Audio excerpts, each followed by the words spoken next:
Hey, everybody. Welcome back to another episode of Cheaper Than Therapy. We're so excited that you joined us today, Alexandra. So excited. So excited. Your book is beautiful. And we want to dive right in and have a juicy conversation with you about it. And we'll tell you, the listeners, all about it in a minute.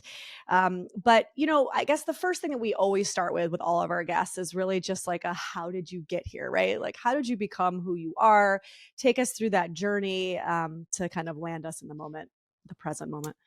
Yeah, thank you so much for having me. It's a pleasure to be here. It's actually my pub day today that we're filming Ooh. this. So I was like, Congratulations. "Oh, thank you." Yeah. I was like, "Oh, it's kind of feels fun to be able to sit and hang out with you all and you're my talk show for today. You're my, good morning America." Aw. Love it. I don't even know that show anymore, but you know what I mean. No, same. Um, yeah, so I was thinking about this actually when I was in the shower. It was just a few minutes ago. But I had this beautiful gift from my mom of being introduced to my spiritual path at a young age. And Mhm. partially, like, my dad's Brazilian and my parents divorced when I was 5. And so I went through spending kind of half time with dad and time in Brazil with the Catholic family, and then time with my mom in Georgia with a very Protestant, Southern Christian kind of family. But my mom was like sort of secret, like had Louise Hay books on her shelf and like was very like 90s new agey, and partially because she had wounds to heal and she had life experiences and traumas to heal. And so she was in pursuit of that at a young Mm. age. And so, I was listening to Carolyn Mace and Louise Hay in the car with her when I was a kid. And I got introduced to my first spiritual mentor when I was 12. And he was this incredible man who was in Tennessee on a farm called the Rainbow Crest Farm. And he had like long white hair and he was a medium. So he could kind of speak to the other side. And over the years, many people wanted to interview him for TV and all this stuff. And he always said no. He really wanted to just keep his practice really outside of the kind of fame and fortune and like sparkly Hollywood kind of a thing. But we knew kind of that lots of celebrities went to him and it was just like this hush hush thing. And he would have a waiting list for 2 years out of like people who wanted to sit with him. Anyway, he taught me about karma. He taught me Mm. about he was like, look, you came to this life, you have he said, I had a dream last night. You came to this life and you're on a stage and you have all these rocks hanging off your body, these like heavy rocks. And I keep telling you, look, you're gonna have to take those off one by one. It's gonna Mm. take work, but that is your liberation. And so he Mm. taught me that at a young age. And I sort of began to understand my life through this spiritual context, which more I would look at as like my soul work. He was already teaching me about my soul work at a young age. He was like, yeah, this is what you're going through with your dad and your mom, and these are your spiritual Mm. lessons. And so the context that I kind of came into my life with was that, which was really awesome. Mm. With the the Catholic side over here and like the Bible Belt over here. So like the Catholic side, I would go to Brazil in the summers and I would like wear a little string bikini and like shake my booty and like with my cousins in Brazil. Then I go back to Georgia and I would do that stuff and they'd be like, "You're a sinner." And Mm.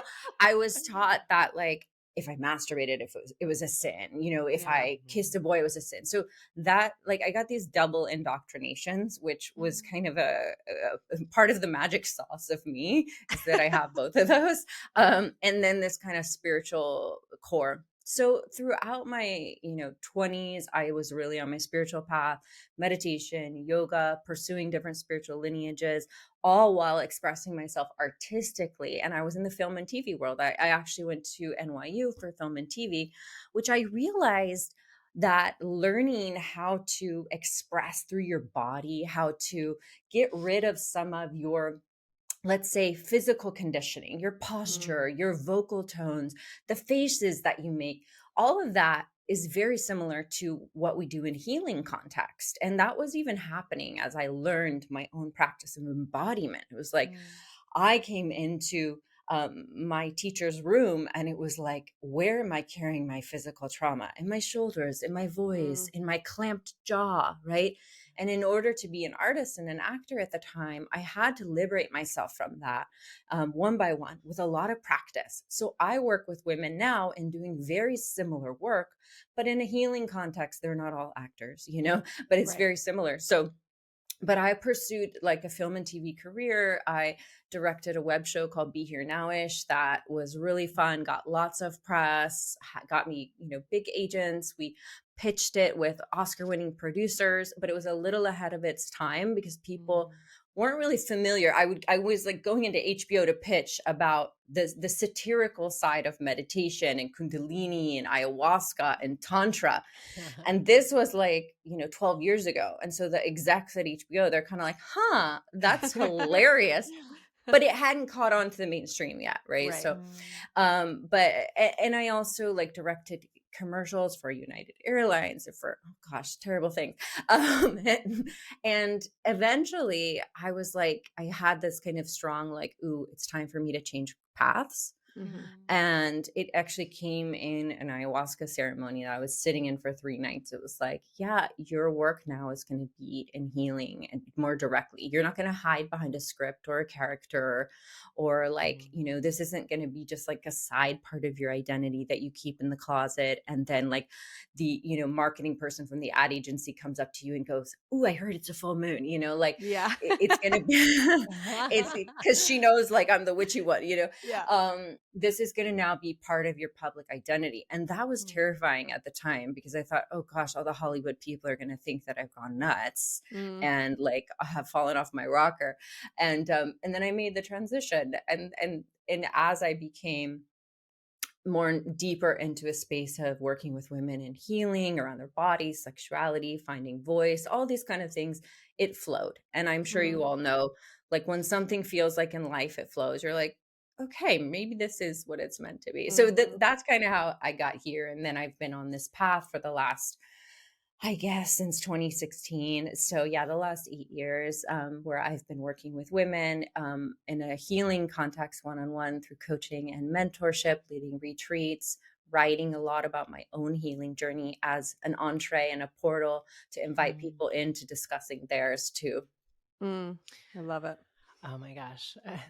So many things. I Okay, I love hope that wasn't too long. That was like, No.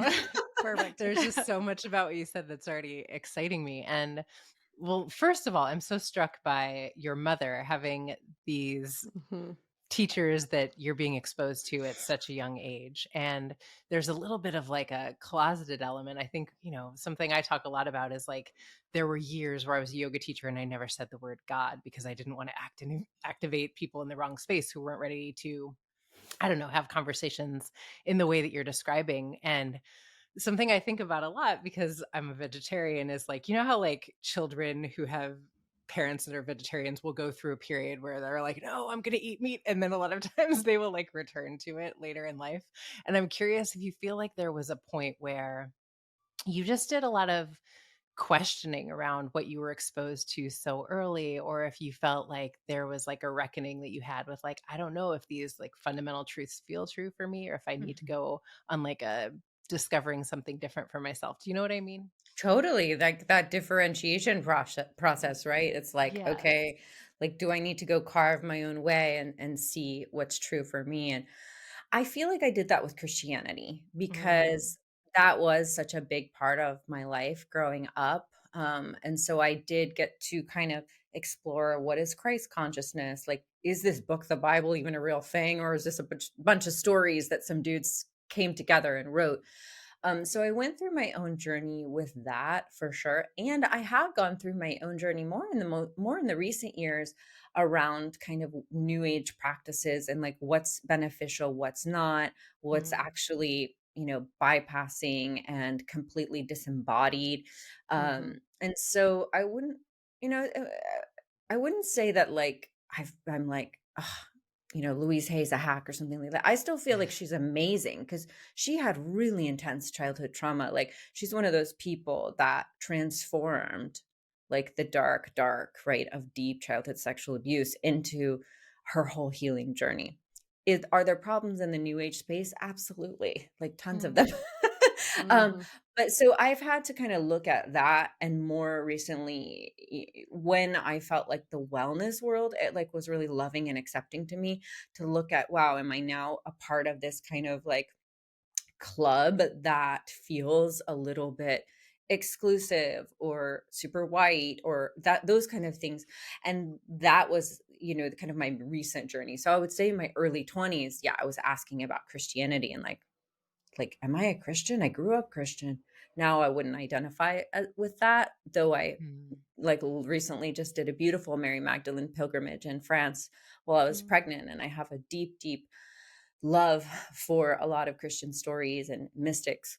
Um, but I do think in the last, I would say, like, little chunk of my spiritual path, it's been more of like, what practices in these different domains, even in like Tibetan Buddhism, which I've studied, feel true, and act, or which ones feel oppressive still, and how do I sit with that, and where do I find myself within that? So that had nothing to do with my mom, Danae. It's like more of just like later on my journey. um but I do think like the stuff that Bobby taught me when I was 12, it has stuck. Mm. I believe it 100%. He's like, look, you got classrooms in this life for your soul. You're going to sit in them. Sometimes you're going to repeat them. I'm like, okay, got it. God bless Bobby. And Yeah. I feel curious about asking you a little bit more about spiritual bypassing, because I feel like the time we're living in, where there's so much polarization and just like othering happening, certainly on social media, all the places. I'm struck by something that you're saying that feels really true for me around so many of the spiritual teachers that have been so supportive of me in my journey. I think a lot of the principles that they speak to, I hear people describing as, these are forms of spiritual bypassing. These are ways that people are not in the embodied experience of what it is to be alive. And what I think is challenging a lot of times is that I feel like there's a way that, as we're sort of pointing the finger at people and saying what you're doing is bypassing, there's a lot of like not allowing people to be in their process. Meaning, I'm sure there were points in my journey where I was bypassing something, and that's kind of where I needed to be a little bit, Totally. because I wasn't ready to sort of be confronted with whatever I wasn't ready to be confronted with. Do you know what I mean? Totally. I actually have a story about this in the book, where I was called out for spiritual bypassing. It's one of the first ones, and it actually Mm. inspired me writing I'm glad this. you're talking about this because I actually had that written down as the one. Is it Oh, the yoga story? Because I'm so interested to talk about this. the one where my teacher is like, "You're hiding behind the Hide mask." your Yeah. spirituality. Yeah. Yeah, Mm, and, I was young, and I had found yoga, and I felt like, "Oh, great, like, I feel like I found a little home, I feel safe here, I'm gonna wear all white, I'm gonna, like, namaste," um, and my Mm. amazing shamanic, alchemical, Scorpio, incredible teacher who's now a director in Hollywood, and, we're still really close 20 years later. She was like, called me out in front of a room full of people and mm, was just like, "You're hiding behind your spirituality. What's underneath?" The mm, way she worked with me is the way, not with that same languaging or intensity, but it has informed the way that I've worked with women. But at the time, I didn't I didn't have the resource to look at some of my childhood trauma. You know what I mean? Like you said, like, sometimes we have to find something. It's like a handrail, like, it's like we're crossing a river and we need mm, something to get us to the other side. I felt so, oh, yoga, meditation, this is super helpful. I did not have the capacity at that time. I was a baby, I was 18, 19, to go, wait a minute, I've been through things that are, reasons that I am, let's say, a little bit more closed down, or that Mm. my body is in a particular way, or that emotionally I don't feel safe, or that I have trouble making letting people into a certain, whatever those things were that I've acknowledged in the last 20 years of life and therapy and love and all of mm. it.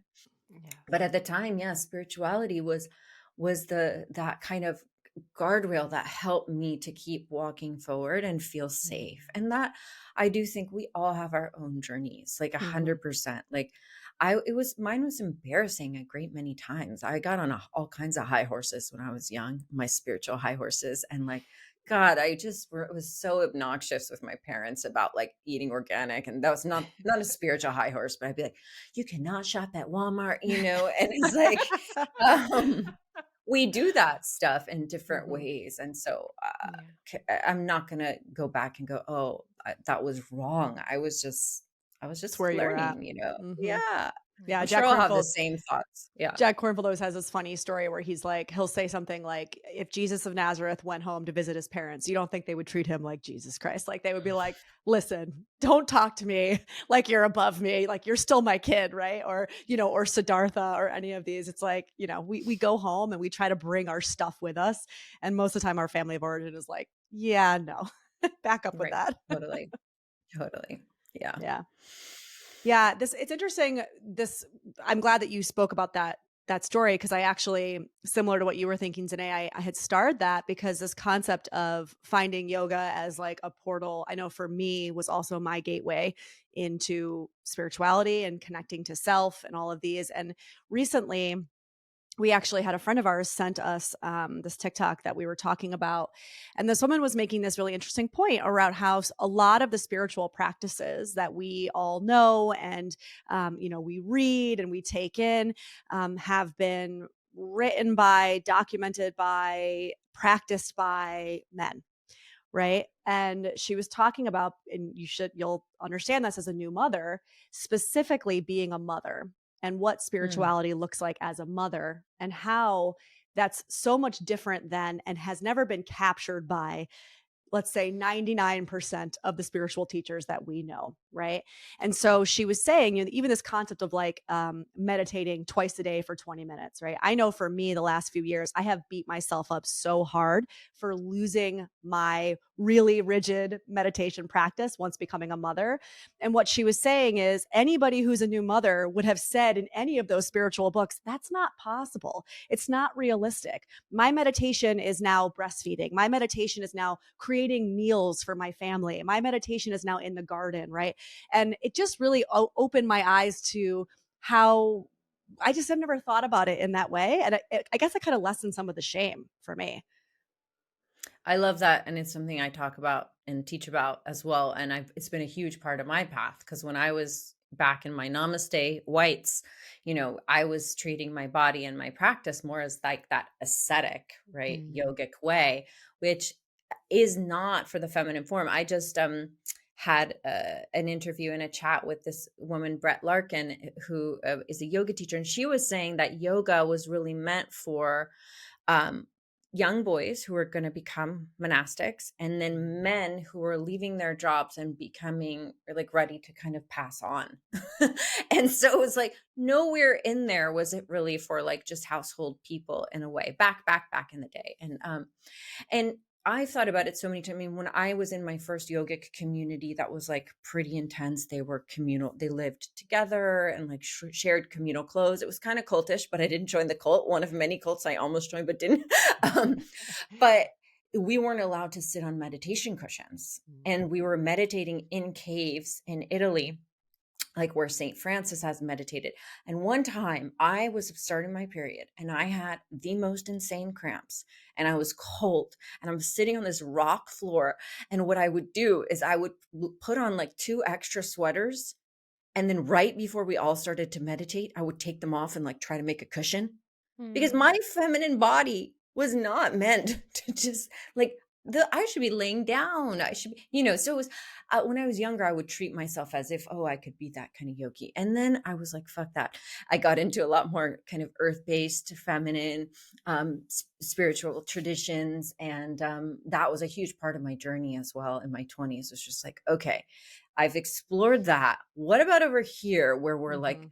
using our little diva cups and we're putting blood on our plants with water. This was, my 20-year-old self and, free bleeding and doing rituals under the moon. And I mean, I would gather women in my yard and when I was in my early 20s and even in New York City, like I was like, it's Women's Day. We're going to all do a ritual around the Krishna tree. And, so my own spiritual path ended up becoming more embodied, more Mhm. based in, more inclusive to my feminine form, to my rhythms and cycles. And that's just been such an important part of my work too now is like, yeah, maybe it's not about meditation, sitting quietly. The work I do with women, we're usually like thrashing about, moaning and crying and screaming and moving in our sensual body. And we're using writing as an embodied creative Mm, spiritual practice. And that I always tell the women that I work with, I'm like, look, this is not one lineage. This is not one tradition. I'm not trained in this yoga thing. I decided not to take refuge with many Buddhist teachers. Like, I have studied with these people. I have gone to these places, but I still, like you said, I still don't see that there's like some spiritual tradition out there that is inclusive of my feminine form in a really beautiful way. And so I'm going to keep mm, dancing. I'm going to keep writing poetry. I'm going to keep mm, crying. I'm going to keep screaming. I'm going to keep making love. I'm going to keep making amazing foods. And that's all going to Mhm. be part of my feminine practice. And that's Mhm. very different. And that is, I think, this also this really beautiful distinction is like what the feminine practice includes the heart. Now, mm, I'd like that to extend to everybody. But imagine the grandmothers teaching us. If our grandmothers had been free to be, in that kind of more, let's say, earth-based witchy space, which our ancestors probably were, like imagine them teaching us. That would Mhm. have been so full of love and heart, right? Like it's so I think that we're returning to that. Many people are like, "Oh, okay, like you said, what if my practice is nursing right now?" I feel like my morning meditation when my daughter's napping on me for 2 hours, like that, mm, I just love sitting in that love with her and just being Mhm. quiet. I'm like, "Don't take this away from me." Um, but yeah, it's a big journey, I think, for people when they find a spiritual path, especially women, and then to go, wait a minute, where's the embodied feminine here? Like, how does she live here? How does mm, love run through my body? Like, where's my sensuality? Like, is that a spiritual practice? Um, and there's just so much there, so much richness for each of us, which extends past our, feminine form into all humans, but it does start with us. Like if we're not Mhm. embodying that, then we can't necessarily walk through life transmitting that. So we have to reclaim it in ourselves first. Yeah. I just love that. And I was having a realization even as you were speaking of like, what if our grandmothers were teaching us some of these practices? And I think I felt so struck by that because a lot of times I think it is almost like we skip the generation of our mothers are still like in a very like hustle culture or like, striving way. For a lot of us, we grew up that way, but our grandmothers had slowed down enough that they were sort of coming in into the space of remembrance of their feminine. Mm. Mhm. And there was just like so much like permission giving around like who you are. I Mhm. think with our grandmothers, like I kind of felt that in my body as you were speaking to Mm. it. And there's so many of the questions in your book, Alexandra, like I highlighted, like there's like a way that you just give permission. I can read like Mm.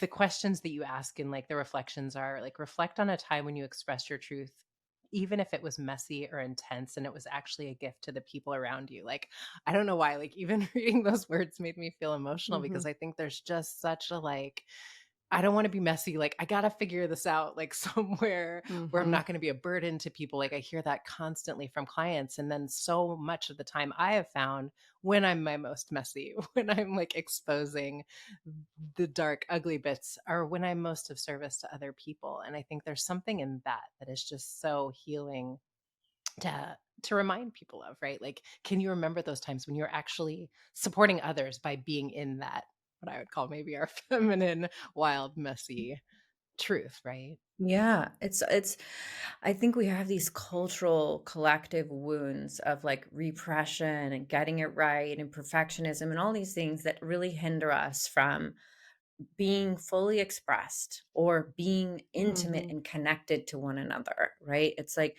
if I'm trying to get it right all the time with my partner, I'm in my head. Mm, I'm not in the present moment with him. I'm thinking about like how I could do it better, da, da, da, da, instead of trying to drop into some feeling and express it. Now, I think a lot of us are being conscious. And so we think, well, I don't want to then go back to being unconscious where I'm Mm. just spurting my rage at my partner, mm, right? Like, Mhm. but what happens is like there's a journey of, okay, now I'm conscious. Oh, I'm angry. So I could just be in my head trying to figure out how to be angry correctly. Mhm. Or I could trust that I have a certain level of awareness now mm, and express from that place openly, which is embarrassing because it's like, I mean, I say embarrassing in air quotes. It's like, okay, but now I'm like a civilized gal and like I've got Right. a handle on my emotions and I've done all this therapy, but now I'm sitting here and I'm intellectualizing everything. And Right. that's not very sexy or very intimate or very juicy or loving. So could I instead go, yeah, I'm feeling a lot of anger, and then just drop into my heart and an expression of that, like, ah, Mm. I'm so frustrated. Mm. Instead of, well, I'm really angry at you because I told you I don't like it when you did it, you know? So Mhm. it's like there is this part of our embodied, like what I wrote in that prompt. It's like that's a gift. It's a gift that calls my Mhm. partner or my best friend into their body by me showing the emotion through my Ugh. form instead of just talking about it. You know, it You takes just reminded practice. me, It takes oh my practice. god, you Yeah. saw the first version of that, the first example is my almost 4-year-old. That's her. That's exactly what she sounds like when she's Which frustrated, the way she communicates, "Oh, I'm so frustrated," right? And this is, I mean, I'm gonna try to articulate what's coming up for me because I think what's really difficult, not just for myself, but I know for a lot of mothers, is when they get to that age and they communicate frustration mostly through whining, right? That's like the number one way that they tend to communicate is through the whine. And I think societally, culturally, we have, we weren't allowed to do that. It's very repressed in us. I mean, I will speak for myself. I have a very hard time with her when she's in that space, right? I want her to communicate clearly. I want her to cut that shit out. I want her to, be rational, all of these things, because it's overwhelming for me. It's flooding for me, right? It overwhelms my nervous system. But I love what you're saying about that way of expressing is actually a very embodied way of expressing, right? And I think for a lot of us, we're trying to come back to who we were at 4 years old. I mean, that's so many of the Mhm. practices we're doing, right? I know for me, when I talk to clients regularly, I'll say to them, I use this term like bring somebody along on the process, like bring them in on the process when you're experiencing something. And rather than saying, like you said, oh, I'm so angry, let me tell you why, it's more like, my stomach is clenched, my teeth are clenched, my face is hot. Like, get into the sensation of it, because a lot of times dropping into the sensation will bring us into that space of, I'm so angry. Because a lot of times we don't even Right. know I'm angry. I have no idea I'm angry. I just know that my teeth are clenched and my face is hot. Right. So Mm, can you go yeah. that way? It's not like another Yeah. portal, I guess.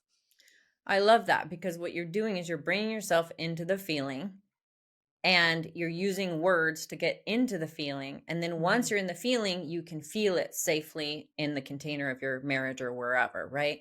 And I Mhm. think that is the practice that is healing for many of us is how do I get into that feeling safely, identifying it, and then being with it, not Yeah. thinking through it, not intellectualizing it, not analyzing it. And, I've had to work on this so much because, like you guys, I'm a smart woman. I can like justify, I can be in a fight with my partner and be like, well, let me tell you why you're wrong, Right. truly. And, it's that silly adage, would you rather be, right or with whatever the other option is? Would you rather be love, Happy. right? It's so happy, That's what they say. whatever. Right, or Yeah. happy. These are my Um, choices. yeah. But for me, it's had to be like a crucible of my ego getting like Mm. just squashed to be like, okay, I'm not going to be right. And I'm just going to feel. And I'm just going to let the tears drop out of my eyes. And so my partner can be invited into, like Danae, you were saying, that little piece that I wrote, invited into the experience. And that brings them into their bodies. And then we're intimately connected.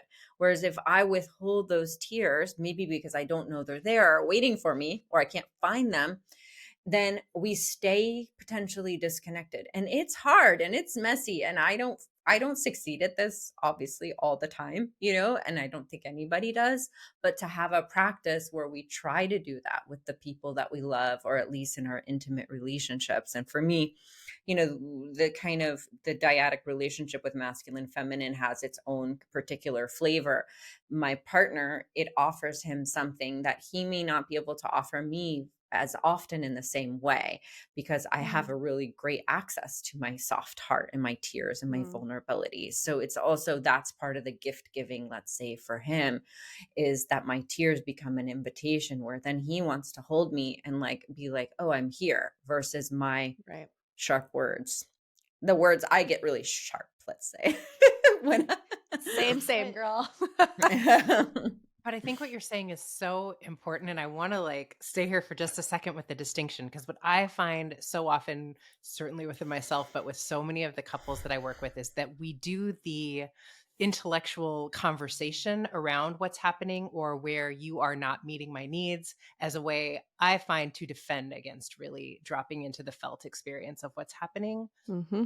And I think so much of that ends up being a little of what you were saying, V, that like we were so shamed for the bigness of our feelings that it's like, I need you to justify why I feel this, or I need Oh, your yes. buy-in for me to feel feelings, right? And Mhm. if I can't get your buy-in, then I don't get to feel, right? But there's Mm, something, and you're not even like saying the words, there's just like an embodied experience of the way you're describing it, Alexandra, that's like, I am with myself in these feelings. I'm not apologizing for it. I'm mhm, not Right. looking for your validation. mm, I'm just Right. feeling all of this. And that becomes in like almost a, I want you to say it like, An invitation is what I love, the word. mm, yeah, But like if to you have your another one, partner. yeah, No, but I yeah. think that's real. What you're saying is like it's an invitation to your partner to get back into that innate sense of like knowing how to be present with you versus like I'm going to like convince you or shame you or criticize the way you're doing life,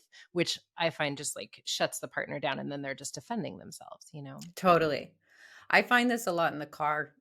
So we have a lot of car dynamics in my relationship. I'm like, it's been since the beginning.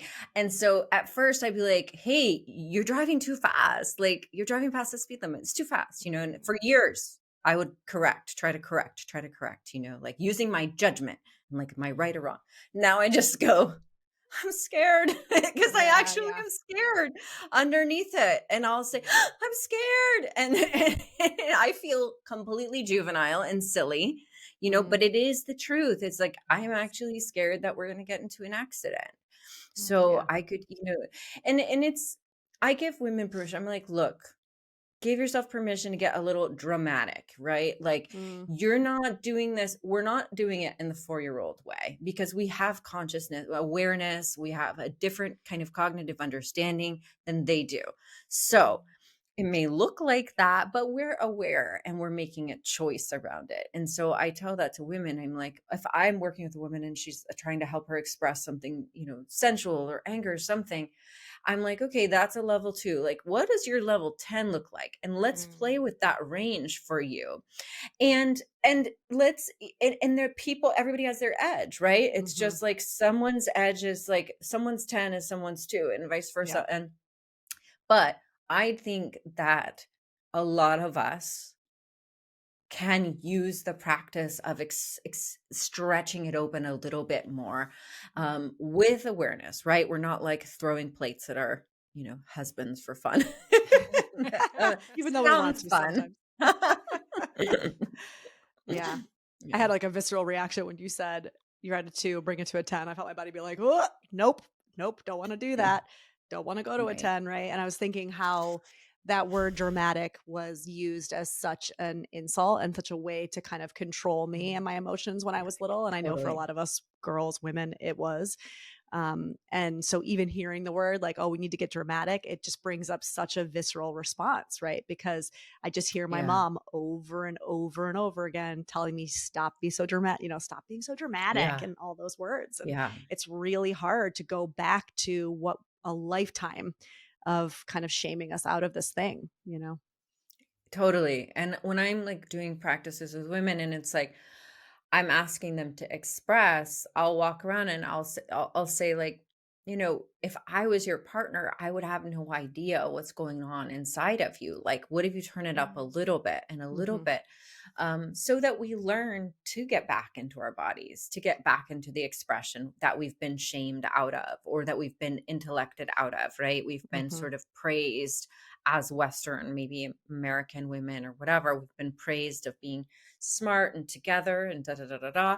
I mean, I will use different kind of archetypal. I know you guys have that kind of depth psychology background, but I'll use different archetypal expressions to help women get into some of these parts and pieces that maybe are already a little bit expressed in a way that is different than we're not usually allowed. And that can be really fun and helpful and kind of freeing in a way, which brings in my acting background too. But it takes practice. I mean, I still find myself totally going stone face and a moment of pain or sadness. And then I'm like, wow, my partner has no idea what's going on inside of me, you know? And sometimes that's all I got. You know, sometimes then I can have one deep breath where I go, oh, and then he can feel me a little bit, you know, and that's just one step. So that's like, if you think about the range of like closure, heart is not expressed, I'm in fear or some sort of a trauma response or whatever it is, to I can take a breath, make just a little sound, to then 2 years later I was like, ah, you're the 4-year-old. But it's also sexy, I think, at a certain point, you know, like, maybe not whining, but like the expression, you know. Yeah. I love that you give access points or entry points to give people access to this, women access to this. Cause I think Vanessa and I run a lot of retreats. And, you know, I would say there was certainly a period for me where I had realized like, I've been repressing so much. And I was like in my like wild feminine, like, I'm going to be naked all the time and I don't give a shit. Everybody can. And Vanessa was like, Danae, you're scaring people. Like, you've got to like a little bit, but I think that it can feel a little bit destabilizing to jump right into the like, just feel, don't care, like make a mess, like whatever. And I think I love the way you speak to, can we use some of these archetypal stories or images or ways of playing with like a little step in that direction so it doesn't feel just so jarring in the way that some of us might be jarring to others. Totally. And I have like a cringy, I don't know like, what you're talking about today. like it can become performative, right? It can become also not honoring of every woman's experience, because not every woman wants to get naked on a retreat, you know, like I've never gotten naked on a retreat, but then last year I offered like we're going to go swimming in this river if you feel inspired, but it's no pressure, you know. And I thought, God, this is the first time I'm bringing nudity into a retreat experience. But what I did was I had people be in pairs, like kind of dispersed. So it wasn't like just like everyone, you know, I don't know. My partner was like, me and the men go naked, cold plunging every day. And I was like, oh, I was like, okay, fine. We're going to do some cool naked stuff too. But it ended up being that like, there was enough of safety, because it was like the 4th day of retreat. There was enough space and privacy that everyone ended up getting naked. And, you know, and that, but I would never want to force someone that, you know, because or force someone to feel really big feelings if it relates to their trauma. And I definitely encouraged women at a certain time. And I had a great client who was like, it's not safe for me to feel this. And I was like, what do you mean? At that time, I hadn't really studied enough kind of trauma informed conversation. And, you know, it's sweet. That client is still a friend of mine and she's a therapist. And she taught me that in that moment of like, you can't force a woman to open past or too quickly, or it's like making love or something. You can't force yourself to just boom, be open. Like it may just be like, oh, just a little. And that titration is important as well, especially if we don't know why someone has closed, right? Whether it's in love or as a facilitator. It's like, well, I don't know what someone is holding, why their heart is closed or why their body is closed. And so I can offer, again, like invitations and opportunities to open a little, but that also honor different people's experiences in the room. I love that. Yeah. I use the image when And I for the start. record, sorry. Yeah. Not trying to I've shame you never for gotten getting naked on retreat. I just don't want to be scared of coming to our retreats. Please continue, V, but but I don't get naked, people. That's true. Don't be scared. Come to I our was being retreats. dramatic when I Danae's not forcing anybody to get naked. Don't worry. you will not be forced to get naked. Please carry on, Ray. Sorry. There No, I was are gonna some s- retreats where that happens, though, That's but true. not, That is none true. of us here. None of Yeah. us. No forcing to get naked. Don't worry. No, I was just saying, I was thinking about how in the beginning of my relationships with clients, the image I always use is, especially people have never done any kind of processing or therapy work. And I always say, like, there's so much fear when people come in because there's this image. I say it's like this overly stuffed suitcase. There's this fear that people have that you're going to reach in and get the thing on the bottom and you're going to pull it out and then the whole thing's going to explode. Right. And I always say, I'm like, that's not how we do this. We start from the top and we Mm, fold things and we put them away. And then eventually we will get to the stuff that's in the bottom of the suitcase, but we're not just going to reach in and grab it and yank it out because mm, that's not helpful. It just makes a huge mess. Everything explodes everywhere. Right. And then you got to clean it up. And when I use wow. that image, I find people really like, oh, okay, that I can handle. It's like I Mm, can go there. mm, Now I'm looking forward to getting in there and getting into the bottom because it's going to be a process and I know that you've got it right. contained and I know that you know what you're doing, so it's like we're the end goal is the same, but there's a process in which we get there that feels safe and containing. Yeah, I think that's the responsible way to do Mhm. it. And I mean, I see people blowing themselves open. I have Mhm. to myself at different moments, but especially like with psychedelics and plant medicines, just Mhm. like going straight to the bottom of Yep. that suitcase and then kind of getting shot out back into their life. Like, what? Mm. Yeah. So I definitely feel like the lasting work for me as well has been like the slow and steady Mm. with like a mentor who's just tracking the nuance with me as well, and not asking me to just blow past edges all the time. And it's Yes. a balance. I mean, Yep. a little edge play is Push, good. little push. Yeah. Can I ask you, so just a question straight out of the book, because I think this is really Yeah. important for people to hear you say, you know, why are emotions part of the spiritual path? Like, I think this is really important. I know we've been talking about it in our own way, but I kind of want to give people a very pointed answer to that because I think this is like one of the crux of your book. Mhm. Yeah. So I see emotions as part of the essential language of connection and love, Mm. which is part of our embodied experience, right? Like we're here in an interrelational dimension, if you will, of connection. Emotions hold a lot of energy. We all know Mhm. that. We can attest to that. So we can spend a life avoiding them, or we can become artful with them and use them as tools to access a deeper place within ourselves. A Mhm. lot of the tantric spiritual traditions, and I'm differentiating tantric between neo-tantric, which is like sort of modern Western co-opting and Mm. shifting around of tantra for sexual kind of experience. But a lot of the ancient tantric lineages that originated in Tibet and India and in the East, part of the emotional experience coming into spirituality is dealing with energy that is charged, that is difficult, right? So it's like that phrase of emotions being like wild horses. So we Mhm. can either try to avoid those or we become artful at working with them, letting them open us, feeling them, pouring them into our life as art and letting that be a vehicle to awakening.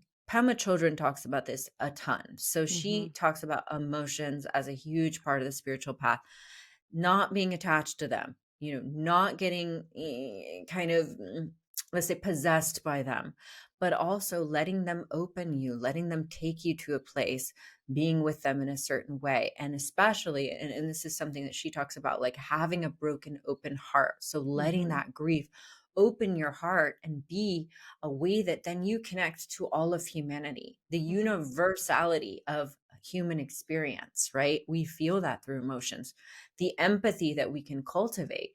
We can't feel empathy for each other or compassion for each other if we can't feel and if we can't Right. feel our life and ourselves. So it becomes a spiritual tool and a part of a spiritual path. And there's another great spiritual teacher who created the Gene Keys, Richard Rudd. He says in one of his books, he has this kind of sequence called the Venus sequence, and it's a path of opening the heart. And he says there's two essential spiritual paths. One is through meditation and one is through love. And Mhm. that the meditation one is the one we were talking about, that was the more traditionally masculine path. To me, the path of love is in another way that we deeply awaken to I'm you and you're me. And like, there is no separation here. If I'm feeling myself and if I have the capacity to feel into you, then how could I hurt you? Right. And Mhm. it's something that I feel like is so necessary on our planet. And that Right. isn't a skill that we've been taught, beyond, beyond all the kind of spiritual stuff, just our capacity to feel compassion and empathy for each other and not to be separate. So I guess it's a complex answer to how the emotions kind of factor into our spiritual path and into our path of love and connection with each other. But learning to be artful with them and not afraid of them, Mhm. to me, is so important and so fun and exciting. Like, the greatest art that we've all experienced is full of emotion. The Mhm. soul's journey, right, is marked by these emotional realms, the dips into grief and the, escalations into ecstasy and joy. So when we hold back or withhold or avoid those places because we're scared, we are avoiding our life and Mhm. avoiding love and avoiding our soul's work, which not everybody cares about, but I do. Um, and and so if you look at your life like a song, like, what are those tones and Mm. textures that you're living into? And I always love it's like the language of your soul is going to come through in those moments, right? When Mm. you're weeping and laughing and loving. Maybe not, maybe when you're ideating and analyzing, but um, those usually aren't the ones that we record on our inner kind of map of our life. It's like the ones that we can deeply feel. So Mm. why aren't we turning towards that every day?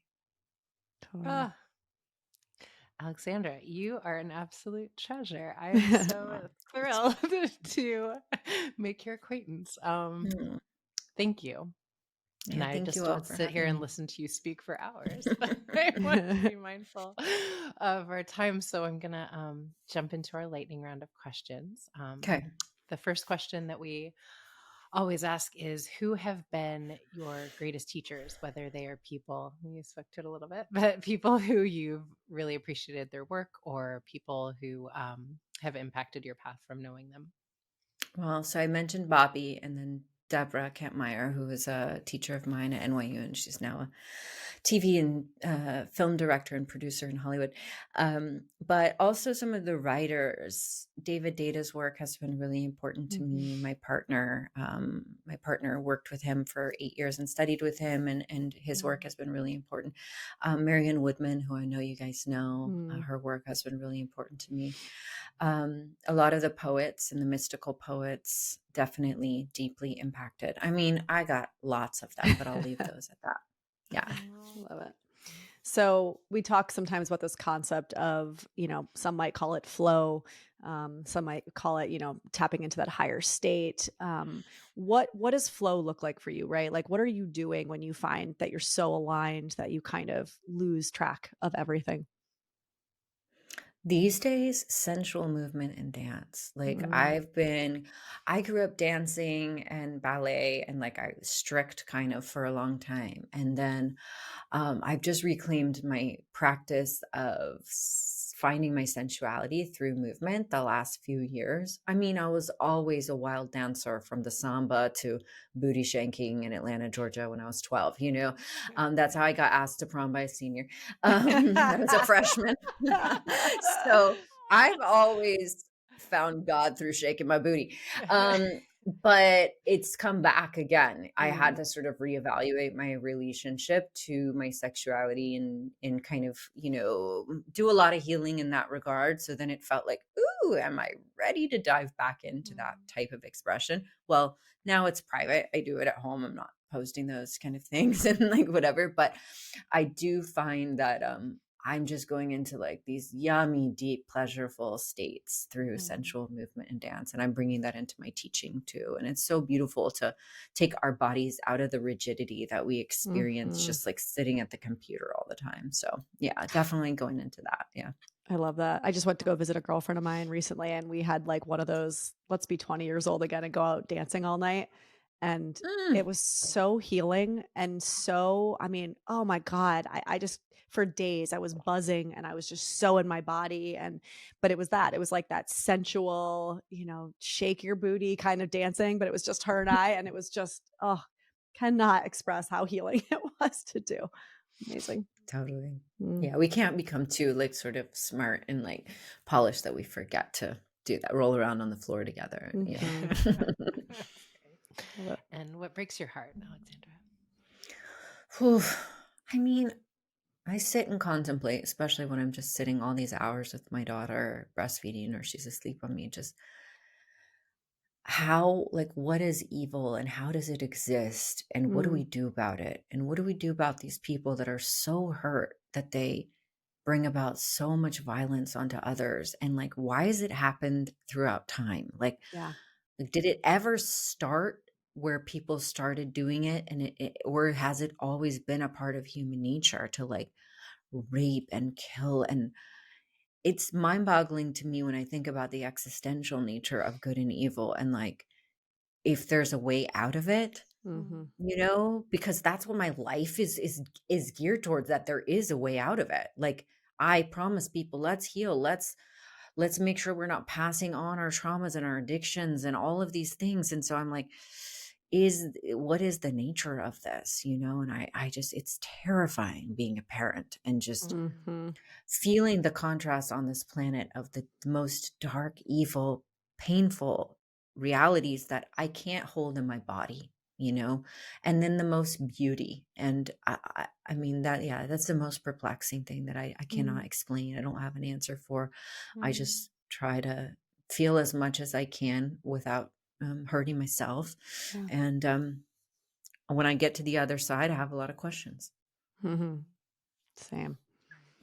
Yeah. Okay, so the final question is, what is your favorite food? Oh, you guys. I have not eaten oysters in approximately 1 year because I was pregnant Oh, and then I pregnancy. gave birth. And today, since it's my pub day, do you know what my man did last night? He drove to buy oysters, a bushel of oysters. So right now in the fridge are oysters on ice, which he will be shucking for me with some Listen. champagne to so Some oysters and love. champagne. Yeah, that's like my jam, which obviously I didn't have for a very long time. Oysters Ugh, and Yeah, champagne. We have not gotten love that one him. yet. So I it's a look at good food as one. part I of my mean, spirituality, so I think it's important to tap into oh, that. it is, and they're very sensual Mhm. oysters, and they have lots of Mm. nutrients in them too. So, highly recommend at some point. You can have a fake champagne if you don't drink champagne, but to sit and sip and sip and slurp. Mm. Well, Well, Alexandra, I feel like what a sacred invitation. I love the way that you speak to being in feelings and how did you say artful but not afraid. I think it's just mm, there's so much about the way that you are showing up in the world and speaking and embodying so much of what you're talking about that is just really inspiring. So, thank Mm. you for coming and sharing some of that with us. Delighted to know you. And where it's the can people? it's Yeah, the pub day, We're everybody. both like, Thank it's you all. gorgeous. Looking at you guys. Thank Um, you, thank you. but if people want Yeah. some more, yeah, where can they get some more? Well, my book Dare to Feel is out. Please go buy it. The audio version is me talking and it's really fun. I had so much fun reading that Mm, and there's all these poems and things. So I would definitely get the audio. The written one, though, has lots of things for you to underline and fill in. So get both if you can. Mm, My first book, Fuck Like a Goddess, is also really a good book, a fun book. It's really I'm proud of that one too. So mm, and then I also have like a kind of limited edition podcast for Dare to Feel with some great people on it. I'm on Instagram. You can find me there at Alexandra Roxo. My website is also my name. I see clients one-on-one. I do group mentorship and practice and retreats as well. So yeah. love it. beautiful. Thank you Thank so you all so much. much. This is a great conversation. Really appreciate it. Oh, thank you.